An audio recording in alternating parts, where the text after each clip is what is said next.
brand new CNN polling giving us a fresh glimpse of the political landscape heading into this year's hugely consequential midterms. President Trump, who will mark 1 year back in office this Tuesday, has been sounding the alarms about the prospects of a Democratic majority in the House. And our poll suggests there is reason for his concern.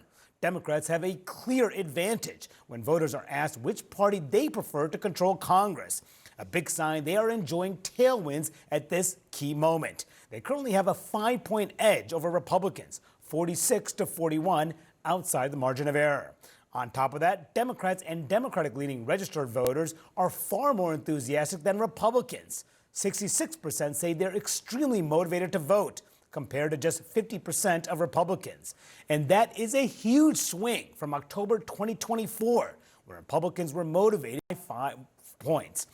But it's not all good news for Democrats, with our poll finding their leaders are still held in very low regard. We'll break this all down and more with an excellent group of reporters this morning. CNN's Elena Treen, Zolan Kano-Youngs with the New York Times, and CNN's Aaron Blake. Good morning to you all. Good morning. So look, this is the latest in a series of data points that are positive for the Democrats. You look at what happened last year. They won special election after special election. They overperformed even when they lost in these races. And now Trump's numbers are bad. Democrats have a 5-point advantage in the generic ballot. It's still early. Lots going to change before November.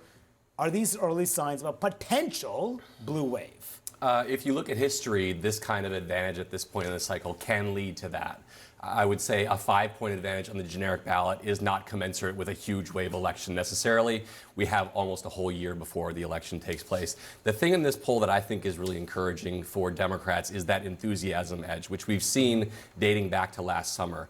The problem, I think, for Trump and Republicans right now is he is doing so many things that are testing the patience even of some portions of his base. You know, Greenland is not popular with his base. The tariffs are not terribly popular with his base.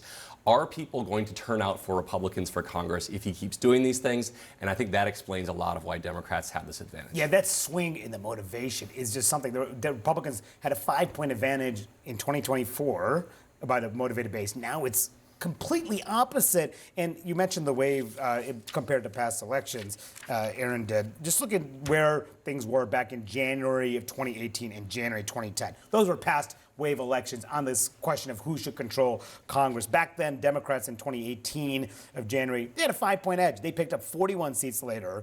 In 2010, it was tighter. Republicans had a 3-point edge. That was the Tea Party wave of 63 seats that Republicans picked up that cycle. Zolan, you were just in with the president, interviewing him not too long ago. How concerned is he?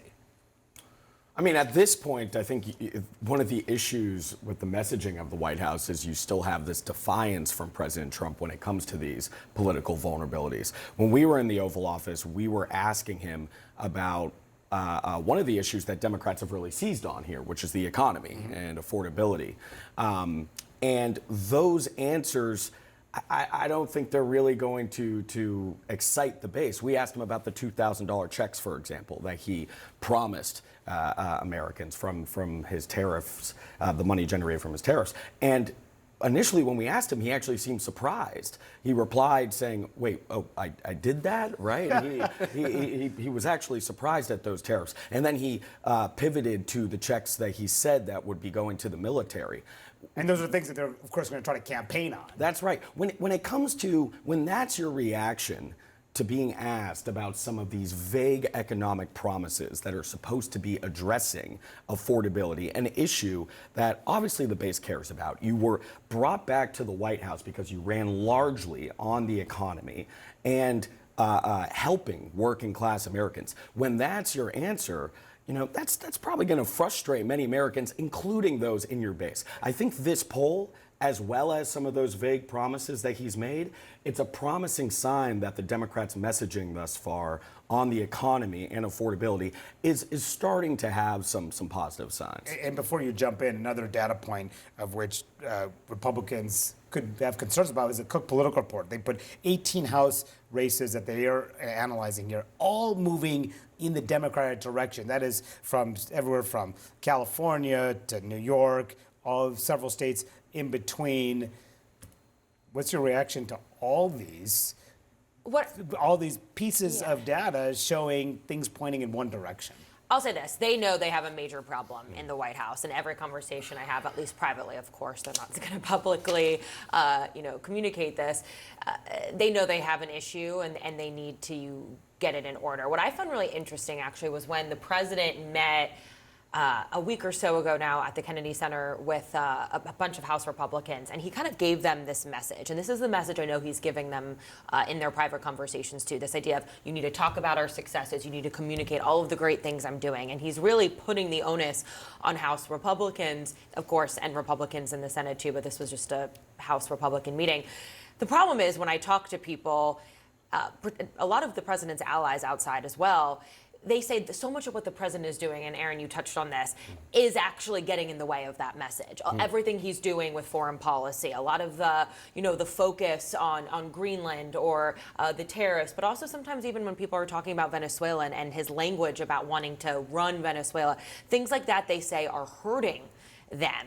And that's something that the president, I don't think, is fully kind of understood behind the scenes. And the question is, net asset or net liability is Donald Trump's presence on the campaign trail? I think that's a question that I put to the Speaker of the House, Mike Johnson. I asked him, look, you have purple Republicans running in swing districts, purple districts. What should they do about Donald Trump? Should they embrace him? And how do you feel about the fact that Democrats have an edge in the so-called generic ballot?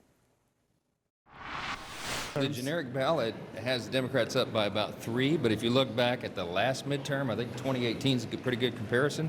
They were up by 3 times that much at this point in the year. We are very bullish about the midterms. I'm absolutely convinced we're going to grow the majority. We have an incredible record to run on. Do you embrace Trump? Should your swing district We Republicans should run with Trump? Absolutely. His policies are working. All boats are rising. These economic numbers are going to be off the charts. People are going to be feeling very good about their incomes and their opportunity and their liberty, and they're going to reward Republicans for those policies. Republicans have a problem here. And in a normal election, when you have a president who's in this position, who's as unpopular as Trump is, you keep your distance. You don't talk about him. You don't welcome him to your district.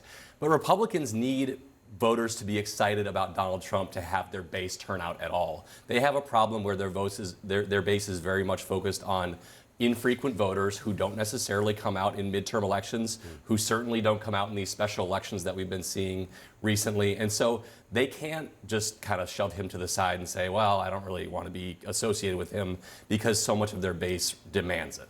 And another piece of this poll is on the other side of the aisle. The Democrats, they have had rock bottom approval ratings. They may have been doing well in these special elections, but their numbers are not good, particularly when it comes to how Democratic leaders are handling their jobs. This is the question that was put in the CNN poll. 72% disapprove of the way the Democratic leaders in Congress are handling their job. Even though they're enjoying these headwinds in the poll, or tailwinds they're enjoying in the polls, you see that. And look at the second question about whether the Democrats are doing enough to oppose Trump. This is a question that was put to the Democratic voters.